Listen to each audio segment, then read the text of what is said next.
हाँ बेटा, चलो ऑन द बेसिस ऑफ, हम लोग पढ़ रहे हैं types of contract on the basis of formation, ठीक है ना। देखो कॉन्ट्रैक्ट कैसे कैसे टाइप के होते हैं। एक होता है एक्सप्रेस, बोल के या लिख करके कॉन्ट्रैक्ट किया, भाई मैंने तुमसे बोला कि कैलकुलेटर खरीदोगे या कोई भी सर्विस, समझ में आ रहा है, या तुम बोल रहे हो, ये हुआ बोलना या लिख करके ऑफर करना। और उसका क्या होगा, एक्सेप्टेंस, उससे क्या बन जाएगा, कॉन्ट्रैक्ट। ये कैसा वाला बना, जिसमें भी वर्ड्स का यूज हुआ ना, चाहे बोल के चाहे लिख के, वर्ड्स का यूज हुआ ना, तो वो क्या है, एक्सप्रेस। क्लियर है। और अगर मान लो कि बिना कोई वर्ड्स का यूज किए, मतलब मैं दुकान में गया, मैंने टॉफी निकाली, खा ली, पैसे दे दिए, इसमें मैंने फॉर्मली कोई ऐसा ऑफर एक्सेप्टेंस किया नहीं, फिर भी ये बन गया, उसको इम्प्लाइड बोलते हैं। देखो कॉन्ट्रैक्ट बेसिकली दो टाइप से बनते हैं, एक्सप्रेस और इम्प्लाइड। इम्प्लाइड का ही दूसरा नाम एक होता है टैकेट। आ रहा है समझ में, ठीक है ना। तो एक्सप्रेस कॉन्ट्रैक्ट वो होता है जिसके टर्म्स वगैरह क्लियरली अपन लोग बात करके तय कर लेते हैं। हाँ भाई मैं गाड़ी, मुझे किराए चाहिए, मुझे जाना है ना, मैयर तक जाना है, और उसके बाद फिर वहाँ से वापस आना है ना, ये करना है। क्लियर है, ठीक है ना। तो क्या होगा, वो क्या कहलाता है ना, समझ में आ रही है ये वाली बात। तो सेक्शन 9 में क्या बोल रहे हैं, अगर प्रपोजल एक्सेप्टेंस वर्ड्स के थ्रू किया गया, भले ही लिख के भले ही बोल के, ऐसा नहीं है कि लिख के ही होना चाहिए, बोल के हो जाए कोई दिक्कत नहीं है। ये क्लियर है, ठीक है ना।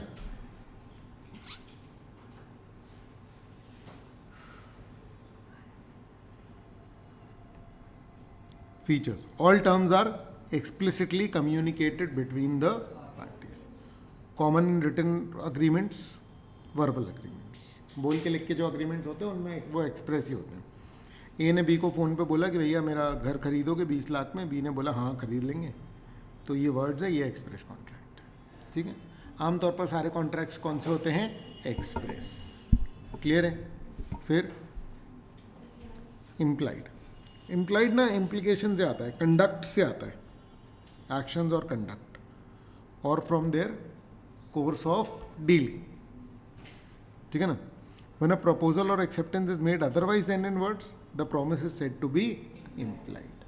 मतलब वर्ड्स के थ्रू नहीं बन रहा, अदरवाइज बन रहा है, तो अपन उसको क्या बोलेंगे, इम्प्लाइड, ठीक है ना। Parties do not explicitly state terms in writing और स्पीच, लिख के या बोल करके कॉन्ट्रैक्ट नहीं करते हैं। The conduct of the parties or situation itself indicates that a contract exists। मतलब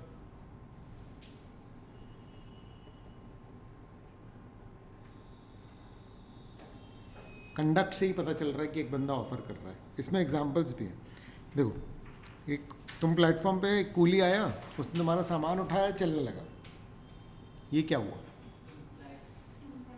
ये ऑफर है। क्या भैया चलो चलो छोड़ देते, आ रहा है समझ में। अब यहाँ क्या हो गया ना कि तुम बोलोगे नहीं नहीं रुको रुको रुको, पहले क्या तय करेंगे अपन, पैसे। समझ में आ रही है बात। नहीं तो वो कॉन्ट्रैक्ट वैलिड होगा, उसने पहुँचा दी एक बार, तो तुम्हारा उसके साथ साथ चलना will be a valid acceptance, जबकि बोल के कुछ बात नहीं हुई। तो वो इम्प्लाइड कॉन्ट्रैक्ट बनाना चाह रहा है। आप हो सकता है कि उसको क्या कन्वर्ट कर दो कि नहीं भैया एक्सप्रेस कॉन्ट्रैक्ट कर लो, पहले तय हो जाए क्या प्राइस है क्या नहीं है। बस स्टॉप पे आकर के रुकी और अपन लोग क्या कर रहे हैं, चढ़ गए उसमें। तो बस का आना इज एन इम्प्लाइड ऑफर, कुछ बोल थोड़ी रहे, लिख थोड़ी रहे, लेकिन अपना चढ़ जाना इज व्हाट, कुछ बोल थोड़ी, वर्ड्स का यूज़ नहीं हुआ, फिर भी एक ऑफर है, एक एक्सेप्टेंस है। दुकान में गए, टॉफ़ी निकाल करके खा ली, क्या है, ऑफर है, और मतलब उसने फिर पैसे ले लिए, एक्सेप्टेंस है। क्लियर है। Bye accepting the Coolidge help he enters into implied contract.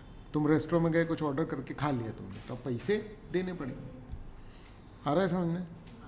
Ticket भी यही होता है, साइलेंट, चुप होकर के जो बनता है ना। जैसे एटीएम से पैसे निकाल रहे हो, उसमें तुम बेसिकली बैंक के साथ कॉन्ट्रैक्ट कर रहे हो। ये क्लियर है क्या, ठीक है। Key points, not a separate category of law but is treated as general form of implied. तो इम्प्लाइड का ही एक टाइप है ये टैकेट। कोई फ़र्क नहीं है, इम्प्लाइड और टैकेड में कोई फ़र्क नहीं है। तो फिर ये अलग अलग क्यों दिया? बहुत पहले एक टाइम पे हुआ करता था, समझ में आ रहा है? अब कानून जब अमेंड होगा तो इसको अलग कर देंगे, लेकिन जब तक तो ऑफिशियली तो देखना पड़ ही रहा है, ठीक है ना? तो सिचुएशन से पता चल रहा है कि यहाँ पर अग्रीमेंट है। जैसे कि नीलामी वगैरह होती, पता है क्या होता है उसमें? ऐसे हैमर ऐसे 3 बार कर दिया तो फिर वो बिक गया, तो कुछ बोला थोड़ी, तो ये कंडक्ट के थ्रू क्या हो गया? कॉन्ट्रैक्ट हो गया। तो ये क्या होता है? Ticket contract. ये समझ गए क्या? ठीक है ना? अब एक ऐसा होता है जो अगर बेसिकली देखा जाए ना तो कॉन्ट्रैक्ट होता ही नहीं है, समझ रहे हो? मतलब बेसिकली तो कॉन्ट्रैक्ट होता ही नहीं है, तो फिर भैया हम लोग क्यों पढ़ रहे हैं इसको कॉन्ट्रैक्ट में? देखो समझो, ऐसा है कि कानून बनाते समय कानून बनाने वालों को लगा यार इसमें एक चीज़ और इंक्लूड की जा सकती है जिसमें लोगों का हम भला कर पाए। नहीं कह रहे कॉन्ट्रैक्ट एक बना रहे हो, बनाओ कानून, क्या भला कर रहे हो? बोले यार किसी को किसी की पड़ी चीज़ वीज़ मिल जाए, कोई किसी ने ऑर्डर किया धोखे से किसी और को डिलीवर हो जाए, तो उसके ऊपर कुछ तो ऑब्लिगेशन डालो कि वो वापस कर दे, नहीं तो एक बंदे का पैसा दूसरे के पास चला जाएगा, ऐसा लोगों ने बोला। तो उन्होंने बोला चलो एक काम करते हैं, इसको ना अपन लोग डाल देते हैं कॉन्ट्रैक्ट, इंडियन कॉन्ट्रैक्ट एक्ट के अंदर। उनका कैसे? ये तो कोई कॉन्ट्रैक्ट है नहीं। बोले कॉन्ट्रैक्ट नहीं है, लेकिन इसमें अगर कॉन्ट्रैक्ट नहीं निभाते तो क्या होता है? बोले तो तुम्हारे खिलाफ एक्शन हो जाता है। तो बोले वैसे ही अगर तुमको कोई चीज़ मिली किसी और की और तुमने वापस नहीं की तो फिर तुम्हारे ऊपर ऐसे ही एक्शन हो जाएगा जैसे कि कॉन्ट्रैक्ट किया हो तुमने। बोले लेकिन यहाँ कॉन्ट्रैक्ट तो हुआ नहीं है। बोले हाँ, कोई कॉन्ट्रैक्ट नहीं हुआ, कोई ऑफर एक्सेप्टेंस नहीं हुआ, बस ऐसा हुआ कि तुमने दरवाज़ा खोला और तुमको एक चीज़ डिलीवर हो गई जो कि पड़ोसी की थी। अब तुम्हारे ऊपर क्या जिम्मेदारी है कि उसको वापस करो, या रीज़नेबल कोशिश करो, पड़ी हुई चीज़ मिली तो रीज़नेबल कोशिश करो किसी को ढूंढने की। ये वाली बात समझ में आ रही है? क्लियर है? ठीक है, तो क्या होगा? नहीं किया तो तुम्हारे ऊपर एक्शन ऐसा होगा जैसे कि कॉन्ट्रैक्ट एक्ट का होता है। तो हमने कहा तो फिर भाई इसको फिर बोलें क्या? हमने कहा कॉन्ट्रैक्ट जैसा है भी और नहीं भी, तो इसका नाम अपन लोग रखते हैं क्वाजी कॉन्ट्रैक्ट। क्या क्या इम्प्लीकेशन होते हैं, कैसे कैसे केस में क्वाजी होता है? अंतिम चैप्टर, मतलब फर्स्ट पार्ट का अंतिम चैप्टर है, क्या है? क्लियर है? आया समझ में? तो क्वाजी कॉन्ट्रैक्ट बेसिकली क्या होता है? Not a true contract, it is created by operation of law to prevent unjust enrichment or unfair gain। Clear है? क्लियर है? ठीक, फिर क्या बोल रहे हैं? The law imposes certain obligations even when there is no mutual consent। मतलब कानून जो है वो कुछ ऑब्लिगेशंस डाल देता है, भले यहाँ पर कोई ऑफर एक्सेप्टेंस नहीं हुआ। क्या है? क्लियर है? बोलो बोलो।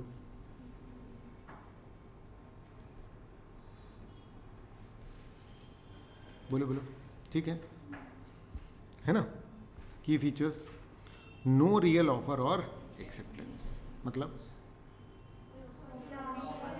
कोई रियल ऑफर या एक्सेप्टेंस तो हुआ नहीं है, फिर भी कानून इस सिचुएशन को ऐसे ट्रीट कर रहा है जैसे कि यहाँ पर कॉन्ट्रैक्ट हुआ है। तुमको चीज़ पड़ी मिली वापस करो, नहीं तो तुम्हारे ऊपर केस ऐसे बनेगा जैसे कि तुमने कॉन्ट्रैक्ट करके तोड़ दिया। बोलो, क्लियर है? क्लियर है? आ रहा है ये समझ में? है ना? इसको लीगली ट्रीट कर सकते हैं। लीगल ही है, हम लोग पूरा कानून ही पढ़ रहे हैं। मतलब जैसे मतलब वो तो गवर्नमेंट के उसमें होगा। बोलो ना पूरा। मतलब जैसे ये मतलब गवर्नमेंट के उसमें लीगल होगा, अपने तरीके से अगर अपन हर इंसान के लिए गवर्नमेंट के उसमें कैसे? मैं समझ नहीं पा रहा हूँ तुम्हारी बात। किसी भी व्यक्ति को कोई चीज़ पड़ी मिली तो उसको वापस करनी नहीं करेगा तो उसके ऊपर केस चलेगा। तो पता कैसे चलेगा? अब मेरा पॉइंट समझो, ठीक है? अगर पता लगा तो ही केस चल पाएगा, ये बाय डिफॉल्ट कंडीशन रहेगी। चोरी करोगे तो जेल जाओगे, पकड़े जाओगे तो नहीं। ऐसा नहीं, कानून ये नहीं लिख सकता ना, समझे कि नहीं? ठीक है, तो finder of lost goods must return them to the true owner. जिसको भी धोखे से किसी और के पैसे मिल गए उसको क्या करना पड़ेगा बेटा? रीपे।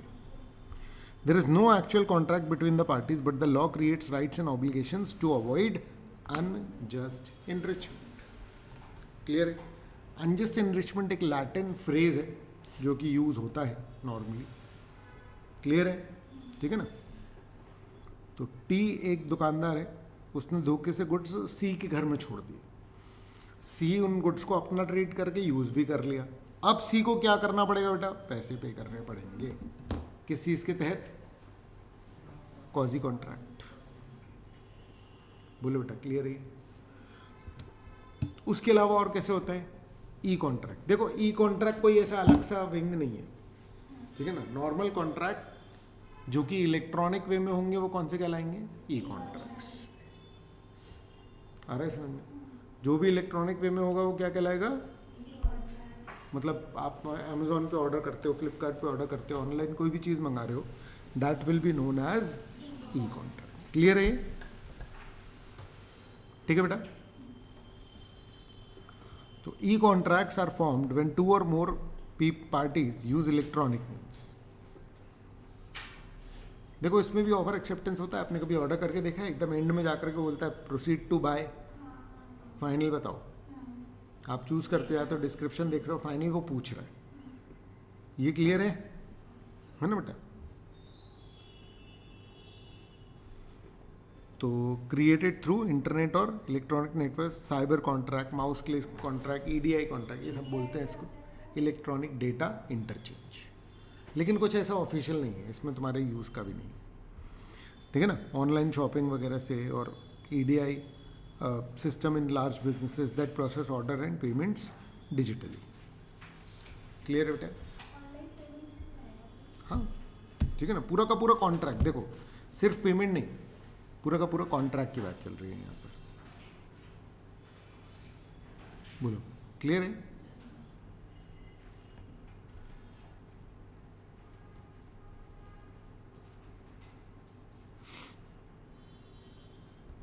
है ना. अब on the basis of performance.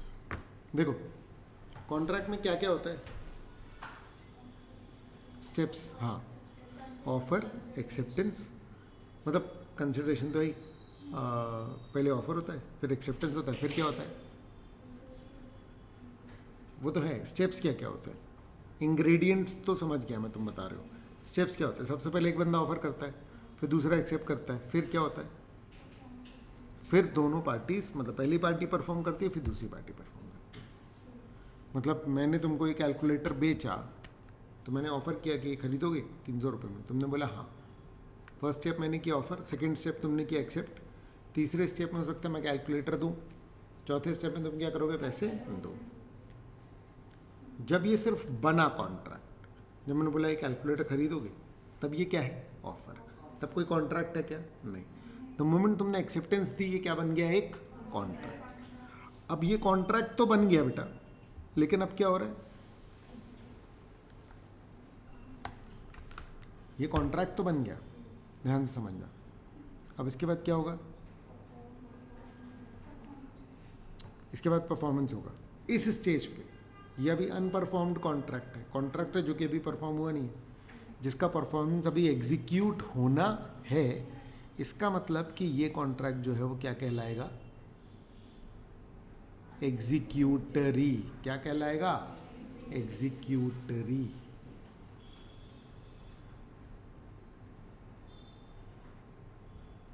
नहीं समझे?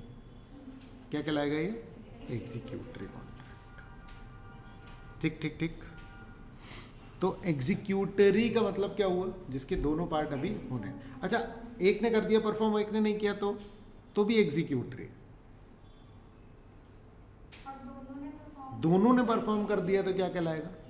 एग्जीक्यूटेड. कि सब कुछ अब हो चुका है. देखो, पहले पढ़ते हैं एग्जीक्यूटेड, है ना. Contracts can be classified based on the parties, whether the parties have performed और are yet to perform.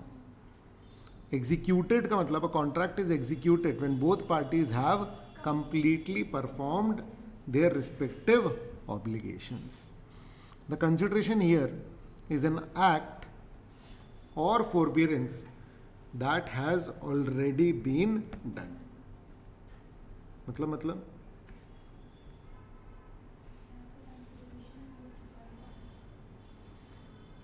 Consideration जो है, कंसिडरेशन का ही लेना देना किया जाता है। कंसिडरेशन कोई एक्ट हो सकता है या कोई फोरबियडेंस, कुछ करने की बात या कुछ नहीं करना, वो पढ़ेंगे अभी अपन लोग ऑफर की डेफिनेशन में। दूर रहना, कुछ नहीं करना, मना करना। कॉन्ट्रैक्ट ऐसे भी होते कि ये करोगे तो हम तुमको पैसे देंगे, कॉन्ट्रैक्ट ऐसे भी होते कि ये नहीं करोगे तो हम तुम्हें पैसे देंगे। तो वो जो नहीं करने वाला भाव है वो क्या कहलाता है? फोरबियरेंस। क्लियर है?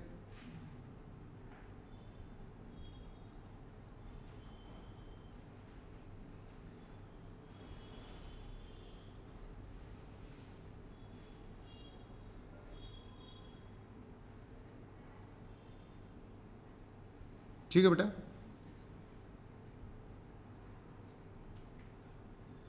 ठीक है। अब in an executed contract there is no promise pending to be fulfilled by either party. Each side has executed its obligation. बोलो क्लियर है? हर पार्टी ने अपना पार्ट परफॉर्म कर दिया। A grocer sells sugar to customer for cash payment. समझ आ रहा है? दोनों ने पैसे, इसने पैसे दे दी, उसने शक्कर दे दी, तो क्या हो गया? ये एग्जीक्यूटेड कॉन्ट्रैक्ट। अब एग्जीक्यूटरी क्या होता है बेटा? देखो एग्जीक्यूटरी में क्या होता है ना, दोनों ने नहीं किया, या तो फिर एक ने किया एक ने नहीं किया, ये दोनों टाइप के क्या कहलाते हैं? एग्जीक्यूटरी। पर एक ने किया एक ने नहीं किया, वो क्या कहलाएगा? यूनिलैटरल क्या? एग्जीक्यूटरी। दोनों ने नहीं किया तो वो क्या कहलाएगा? Bilateral executory. देखो एक ने कर दिया एक ने नहीं किया। एग्जीक्यूटरी जो है वो यूनिलैटरल भी होता है और बायलैटरल भी होता है। यूनिलैटरल मतलब इसमें 3 स्टेप्स हो चुके हैं: ऑफर, एक्सेप्टेंस और परफॉर्मेंस बाय वन पार्टी।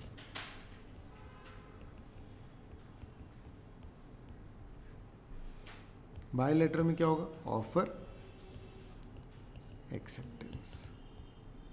बाकी अभी किसी भी पार्टी ने परफॉर्म नहीं किया है। यूनिलैटरल में एक पार्टी का रहता है। क्या बोल रहे हो बेटा? मतलब तो ये जो एग्जीक्यूटरी यूनिलैटरल भी हो सकता है, बायलैटरल भी, मतलब एग्जीक्यूटरी जो है वो यूनिलैटरल भी हो सकता है और बायलैटरल भी हो सकता है। ठीक है? यूनिलैटरल मतलब एक पार्टी का काम बचा है और बायलैटरल मतलब दोनों का काम बचा हुआ है।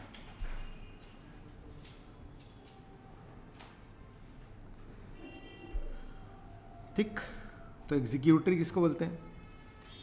अ contract is executory if some और all the obligations are yet to be performed. The consideration is in the form of reciprocal promise. देखो रेसिप्रोकल मतलब क्या होता है? कुछ तुम हमको कंसिडरेशन दो, कुछ हम तुमको कंसिडरेशन देंगे। ये क्या कहलाया? Reciprocal. Each party's promise is yet to be carried out in the future.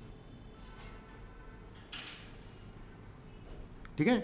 In an executory contract the performance has not been completed, one और both parties must still fulfil their obligation. या तो किसी एक की performance बची है या दोनों की, है ना? जैसे जी ने बोला हम तुमको ट्यूशन प्रोवाइड कर देंगे अगले महीने, और वो बोल रहा है कि हम आपको 1000 रुपये पर मंथ दे देंगे। ये पूरा का पूरा एग्जीक्यूटरी है, उसने अभी पैसे दिए नहीं, उसने अभी पढ़ाया नहीं। क्या ही क्लियर है बेटा? है ना? यूनिलैटरल और bilateral contracts. Unilateral and bilateral contracts are actually kinds of executory contracts. They are not separate classes on their own, but subtypes based on who still has to perform. मतलब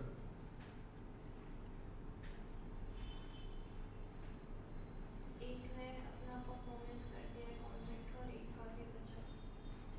ठीक है भाई, एक ने अपना परफॉर्मेंस कर दिया है और एक का भी बचा हुआ है। वो यूनिलेटरल और बायोलेटरल होते हैं. यूनिलेटरल कौन सा होता है? जिसमें एक का बचेगा. इन a unilateral contract, one party has already performed or fulfilled the obligation, while the other party's obligation remains outstanding. The contract is one-sided in terms of pending performance because only one party still needs to act. Clear है, clear है. M advertises a reward of 50,000 to anyone who finds his missing boy and bring him home. B ने उसको ढूंढा और ले आया. समझे?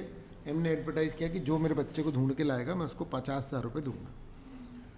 B ने परफॉर्म कर दिया तो एम को अब पैसे देने पड़ेंगे. समझ में आ रहा है? तो जब वो लेकर के वापस आ गया तो अपन क्या बोल रहे हैं इसको कि एक पार्ट एग्जीक्यूटेड है, एक पार्ट एग्जीक्यूटरी है. इसको क्या बोलेंगे? Unilateral executory contract. क्या है? क्लियर है? फिर है बायलैटरल. बायलैटरल क्या है? The obligation of both the parties are outstanding. Each side has yet to perform some part of the contract. बोलो बेटा.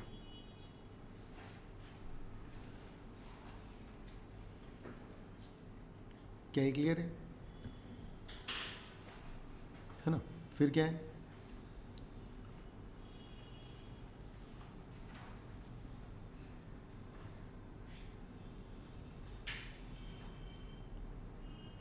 Both parties still owe something to the other.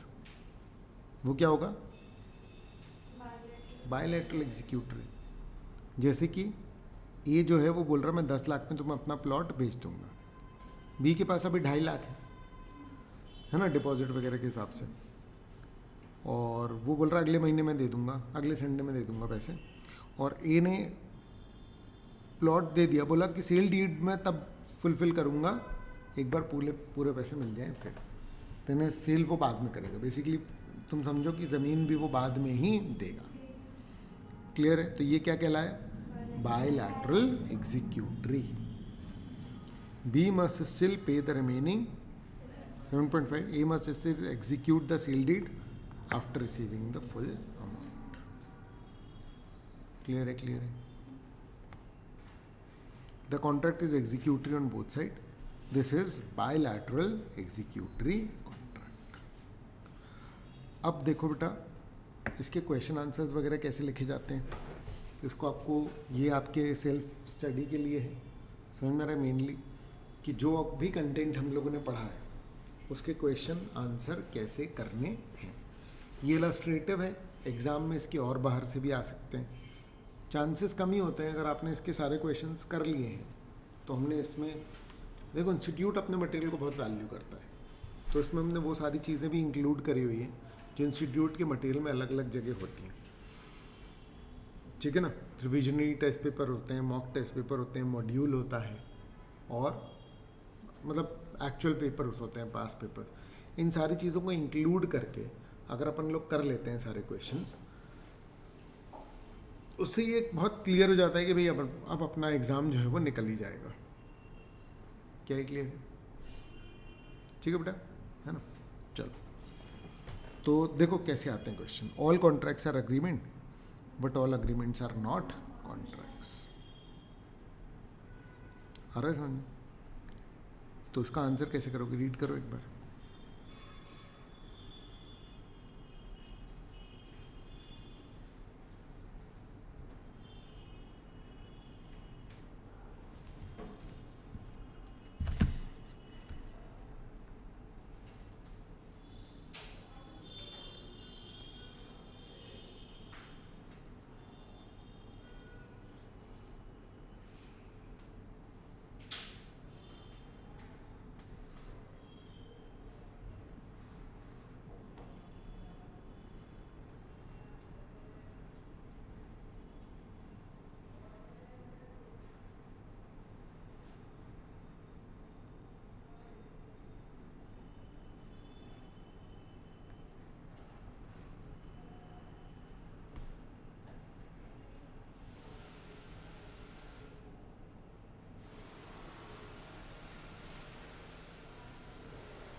पढ़ा क्या एक?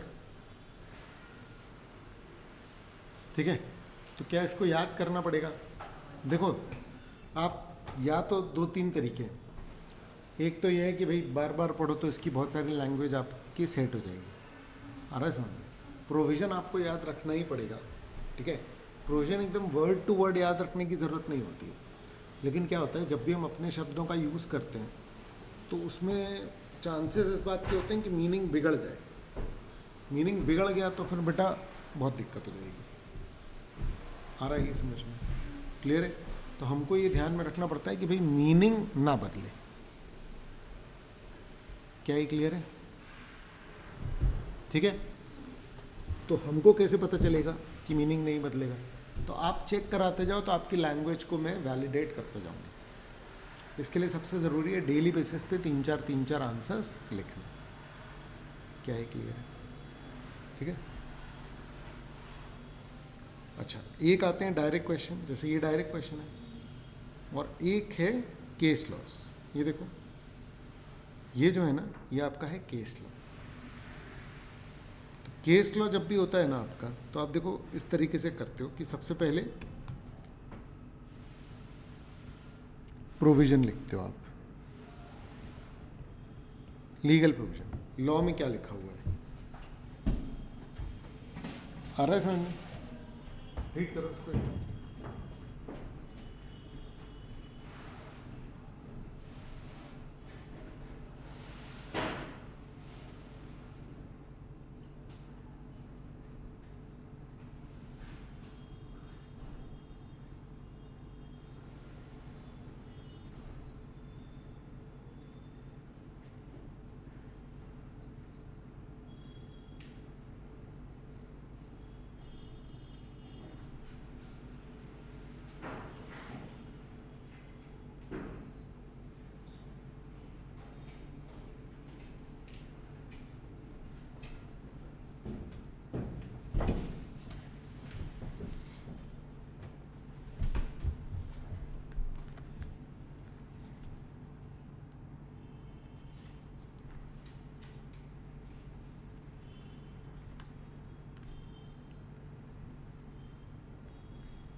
ठीक है,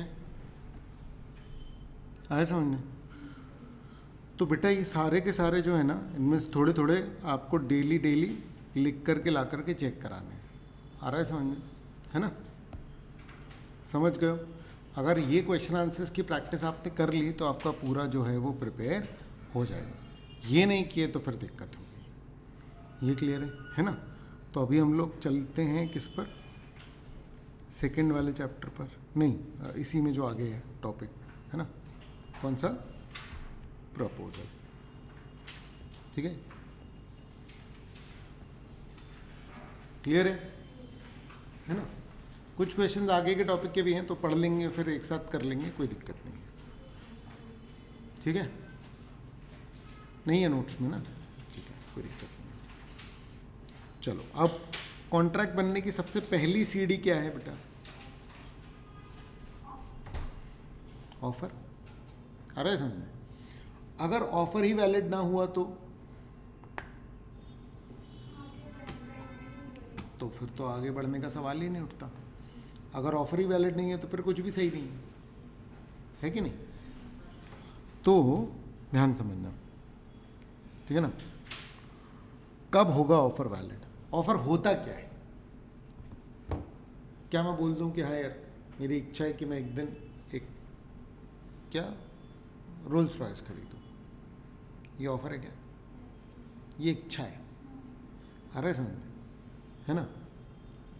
कि एक दुकान में गया मैं, एप्पल के शोरूम गया, मैंने कहा यार एक दिन मैं ये वाला फ़ोन खरीदूंगा, ऑफर है ये? नहीं। समझ में आ रहा है? ठीक है ना? अब मान लो कि मेरे पास पैसे हैं, समझ में आ रहा है? ठीक है ना? और मैं बोल रहा हूँ कि भैया ये जो फ़ोन है ये कितने का दिया, क्या ये ऑफ़र है?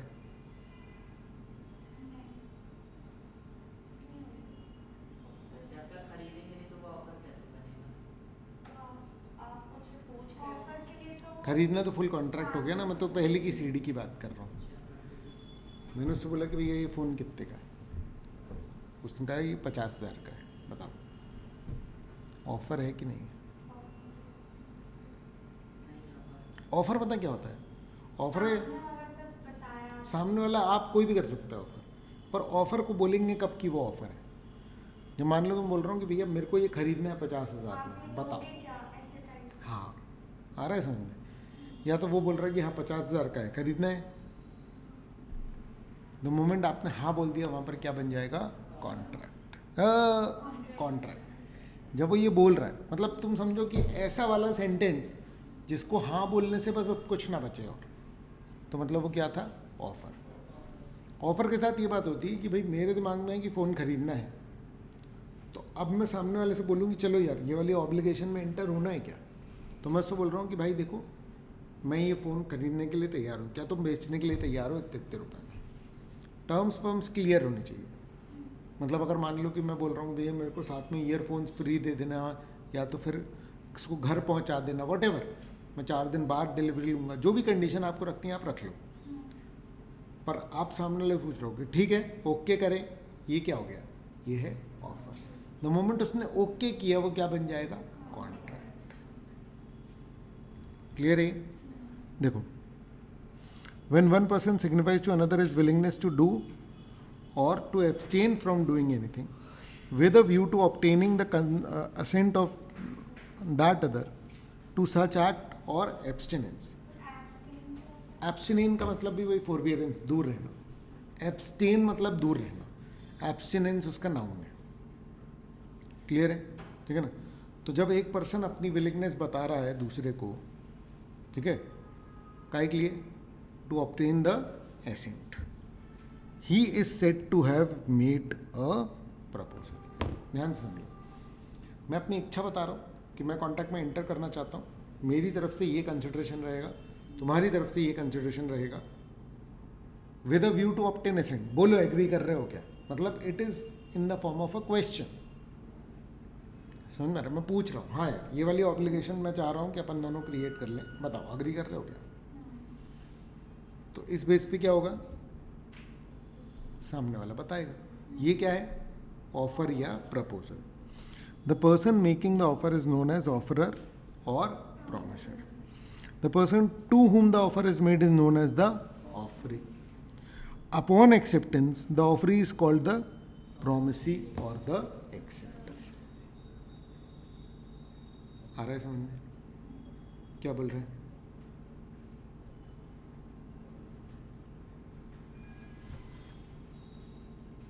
जो व्यक्ति ऑफर कर रहा है वो कौन कहलाएगा? ऑफरर। समझ में आ रहा है? जो व्यक्ति एक्सेप्ट करेगा उसको क्या बोला जाएगा? ऑफरी या एक्सेप्टर। समझ में आ रही है बात? ठीक है ना?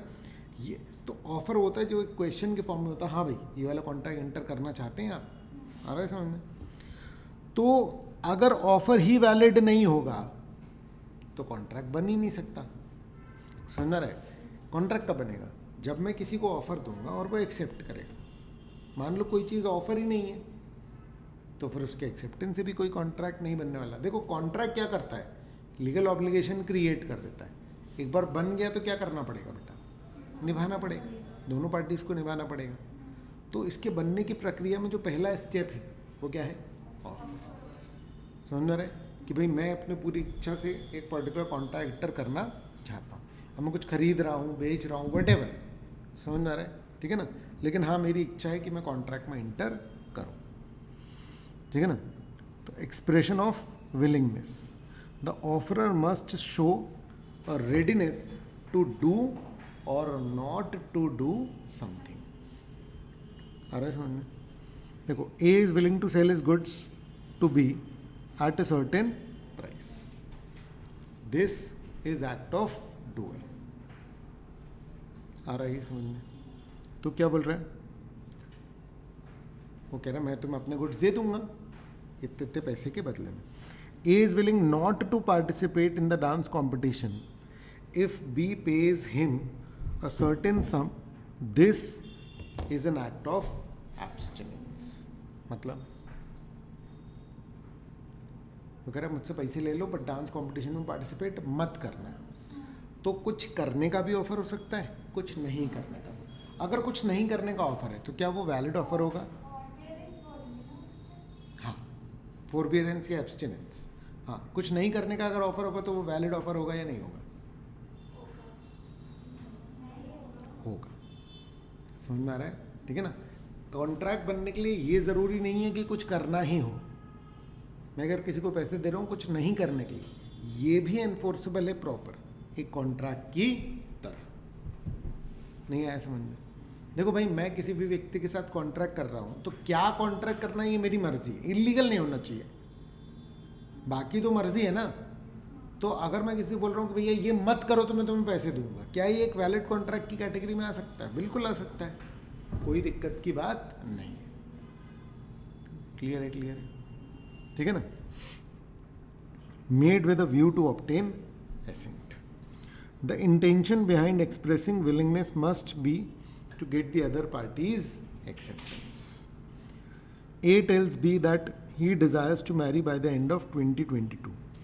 This is not an offer because it's merely an expression of A's personal desire.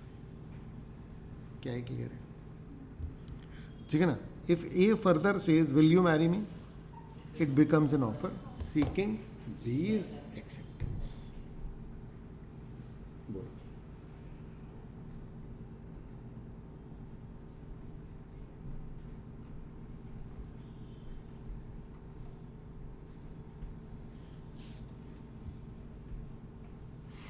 समझ में आ रहा है? मतलब ऑफ़र की खास बातें क्या है कि ऑफ़र हमेशा विलिंगनेस का सिग्निफिकेंस, मतलब एक्सप्रेशन ऑफ विलिंगनेस होता है कि मैं अपनी विलिंगनेस बता रहा हूँ कि मैं ये करना चाहता हूँ या नहीं करना चाहता हूँ, और मैं आपसे ये एक्सपेक्ट कर रहा हूँ, बताओ करना है कि नहीं करना। दूसरा, it is always in the form of a question. समझ में आ रहा है कि भैया मुझे आपकी हामी चाहिए, तो it is in the form of a question. Offer will always be in the form of a question. बताओ एक्सेप्ट कर रहे हो कि नहीं। क्लियर है? और तीसरा, इट कैन बी पॉजिटिव और नेगेटिव। नेगेटिव है तो भी वैलिड है, पॉजिटिव है तो भी वैलिड है। आ रहा है समझ में? इलीगल नहीं होना चाहिए। बाकी कुछ नहीं करने का ऑफर भी उतना ही वैलिड है जितना कि कुछ करने का। हाँ, आमतौर पर 90% ज़्यादा लोग कौन से वाले अग्रीमेंट करते हैं? कुछ करने वाले। आ रहा है समझ में?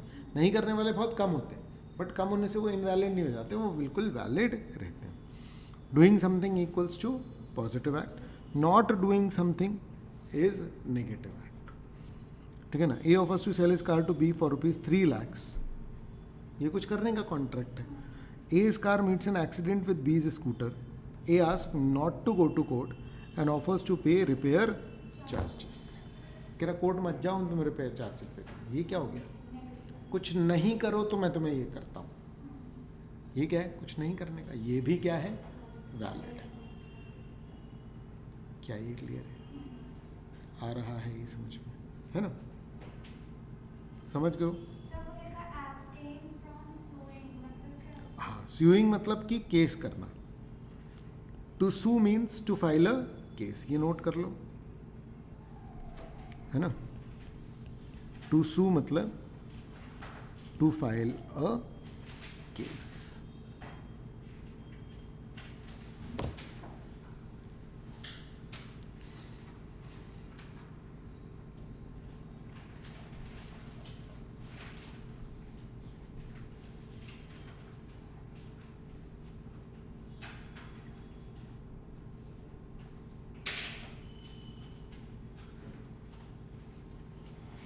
ठीक है बेटा, पढ़े आगे। फिर क्या है? अब ऑफर कैसे कैसे होता है? देखो, एक चीज़ समझो, जब कोई कॉन्ट्रैक्ट होगा तो ऑफर किया जाएगा। देखो, आमतौर पर हम लोग पता कैसे वाले ऑफर्स को जानते हैं? स्पेसिफिक। मैं तुमसे पूछ रहा हूँ कि ये कैलकुलेटर खरीदोगी क्या? ये कौन सा है? तुमने हाँ बोल दिया तो हो जाएगा कॉन्ट्रैक्ट। मैंने इससे पूछा, समझ में आ रही है बात? मैंने जिससे पूछा वही जवाब देगा ना। कोई दूसरा हाँ बोल दे तो वो वैलिड कॉन्ट्रैक्ट नहीं बनेगा जब तक कि उससे ना पूछा जाए। ये है स्पेसिफिक, स्पेशल ऑफर। एक होता है जो 500 रुपये देगा ये कैलकुलेटर उसका। ये कैसा ऑफर है? जिसको कोई भी एक्सेप्ट कर सकता है, ये कौन सा कहलाए? General offer. ऑप्शन भी हो सकते हैं इसमें। हाँ बेटा, ऑप्शन भी हो सकते हैं, ऑप्शन टाइप। बोल सकते हैं, लेकिन उसमें भी स्पेसिफिक सेट ऑफ पीपल होता है, ठीक है ना। तो जिसको ऑफर किया है वही एक्सेप्टेंस देगा। जनरल ऑफर में एक्सेप्टेंस कोई भी प्रोवाइड कर सकता है।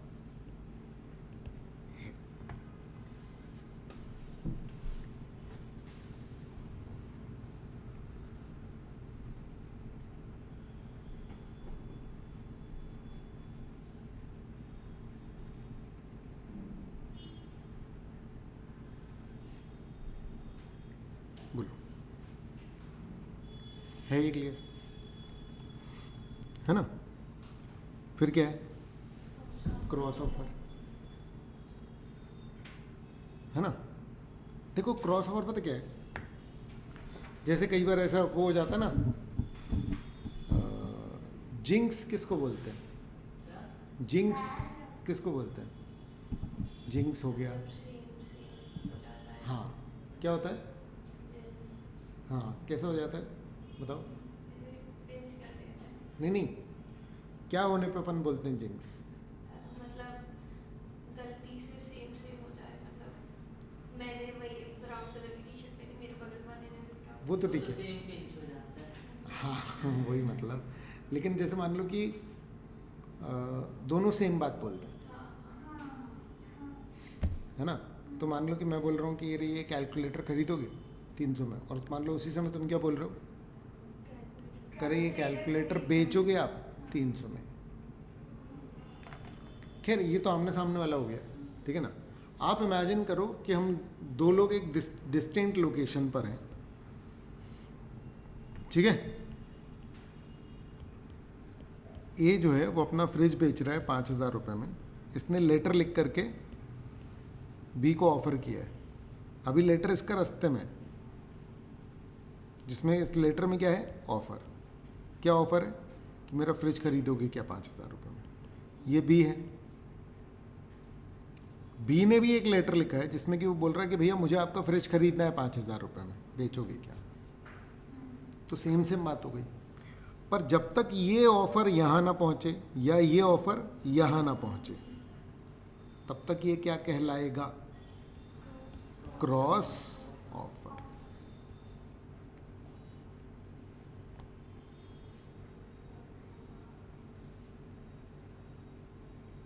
नहीं आया समझ में? ठीक है, मतलब जब तक कोई भी एक ऑफर दूसरे तक रीच ना कर जाए, तब तक वो क्या कहलाता है बेटा? Cross offer. बोलो, ये बात समझ में आई या नहीं आई? है ये क्लियर? ठीक है। तो अभी एक भी ऑफर किसी के पास नहीं पहुंचा, ये क्रॉस ऑफर। क्रॉस ऑफर में कोई कॉन्ट्रैक्ट नहीं बनता। दोनों ने ऑफर कर दिया, किसी का भी ऑफर एक दूसरे के पास नहीं पहुंचा, इसको क्या बोलते हैं? Cross offer. कॉन्ट्रैक्ट कब बनेगा? जब एटलीस्ट कोई एक ऑफर किसी दूसरे के पास पहुंच जाए, तब जाकर के क्या बनेगा? कॉन्ट्रैक्ट। नहीं आया समझ में? कुछ अलग बोल दिया क्या? आया समझ में? ठीक है। क्या होगा? कॉन्ट्रैक्ट कब बोलेंगे? एटलीस्ट किसी एक का ऑफर पहुंच जाए और दूसरा वाला उसको एक्सेप्ट कर ले। देखो ये बेचना चाहता है, वो खरीदना चाहता है, फिर भी जब तक ऑफिशियली किसी एक का ऑफर नहीं पहुंचेगा तब तक वैलिड कॉन्ट्रैक्ट नहीं बनेगा। इस स्थिति को हम लोग क्या बोल रहे हैं? Cross offer. ठीक है। अच्छा, मान लो कि ए बी से बोले कि भैया मेरा फ्रिज खरीदोगे 5,000 में। बी बोल रहा है चलो ठीक है खरीद ले रहे हैं, लेकिन 4.5 देंगे।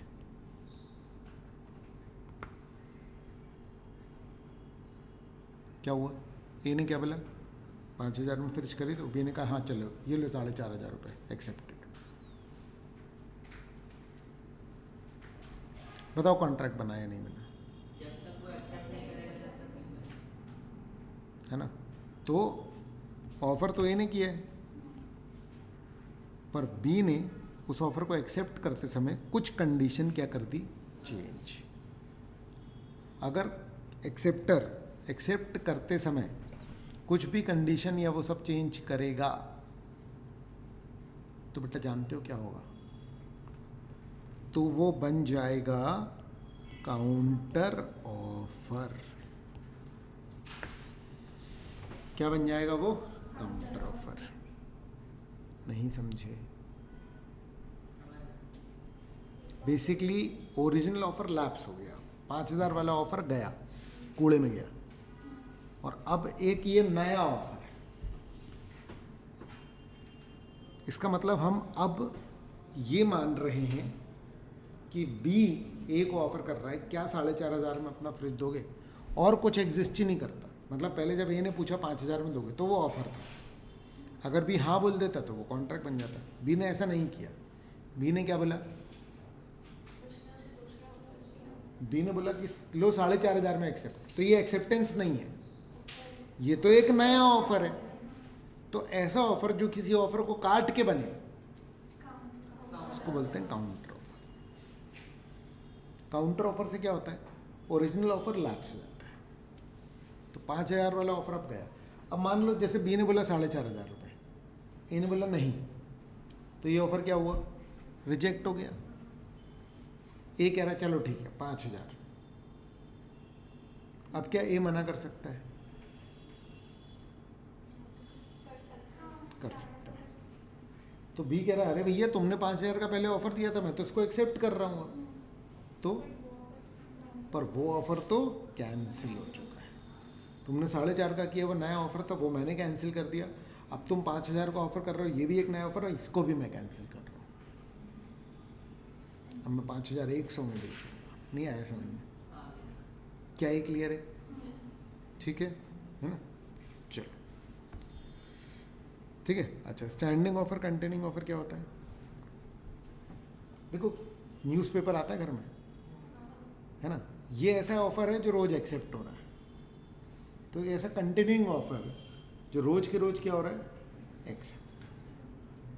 समझ में आ रहा? भैया पेपर दे दोगे, हाँ आज भी दे दिया, कल भी दे दिया, जितनी बार वो देगा उतनी बार एक्सेप्ट होगा। जैसे दूध वाले का कॉन्ट्रैक्ट, आप कभी भी उस कॉन्ट्रैक्ट को चेंज कर देते हो, भैया आज 2 लीटर दे देना, भैया आज आधा लीटर देना, आज मत देना। नहीं है समझ में? तो एक ऐसा ऑफर जो बार बार एक्सेप्ट होता है वो कहलाता है स्टैंडिंग ऑफर, कंटिन्यूइंग ऑफर या ओपन ऑफर, जो बार बार एक्सेप्ट होकर के कॉन्ट्रैक्ट बन जाता है। समझ गए? General offer, specific offer, cross offer, counter offer, standing offer. इसके एक्सप्लेनेशन है नीचे, इनको रीड कर लेंगे आप। मैं बता दूंगा इसकी कुछ कुछ एग्जांपल्स टेक्निकल हैं, उसको मैं नेक्स्ट क्लास में कवर करता हूँ तुम्हारे लिए। क्लियर है? समझ गए बात को?